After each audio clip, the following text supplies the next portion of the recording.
Magandang umaga mga kabay. So araw po ng Lunes ngayon mga kabay. Ayan, meron po akong estimate dito. 39159 letter A. Ayan. Gumagana po siya mga kabay, umandar. Pero check na lang natin kung bakit, kasi wala namang nakasulat kung ano sira. Ayan. Tatlo po ito mga kabay. Ito po yung pangalawa, letter B. Tapos yung pangatlo ay letter C, yung jigsaw. Ayan. So unahin natin tong letter A mga kabay. So tara, samahan nyo ako. So ayan mga kabay, nabuksan ko na po yung screw. So bubuksan na po natin. Ayan, may nakadikit lang pong tape. Ayan, tatanggalin lang natin ito. Hindi ko alam ba't nalalagyan pa nila ng ganito. Abala lang pag binuksan.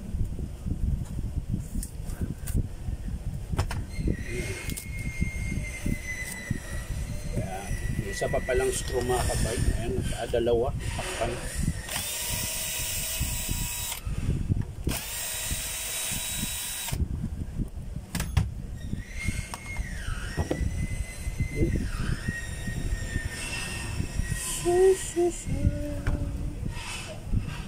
Bakit kaya?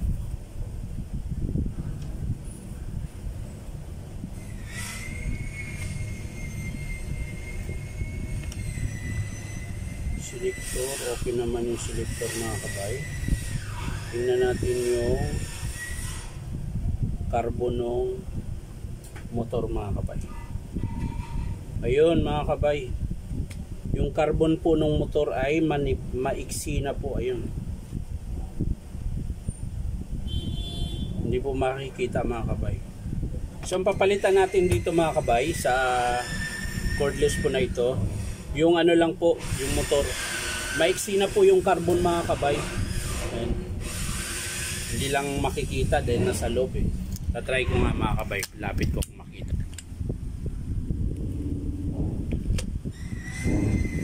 Tingnan natin. Ayun, hindi talaga mga kabay, hindi makikita. Ayan, ayan po mga kabay, ayan. Yan po yung carbon niya, halos dikit na po sa armature. Ayan, sa pinakamotor niya. So ito lang po ang papalitan natin mga kabay. Yung drum set niya po o transmission is A, buo pa po mga kabay. Yung 1 and 2 niya mga kabay, okay pa rin, hindi naman siya basag. Ayan, so ang papalitan po dito mga kabay is motor lang po. So hindi ko na po ipapakita sa inyo mga kabay kung paano i-buuin. Papakita ko na lang sa inyo mga kabay kapag in-approve ng customer. So yan lang po mga kabay, maraming salamat at syempre pa-subscribe nyo po ako itong aking YouTube account na Inom Tabay. So maraming salamat, bye bye.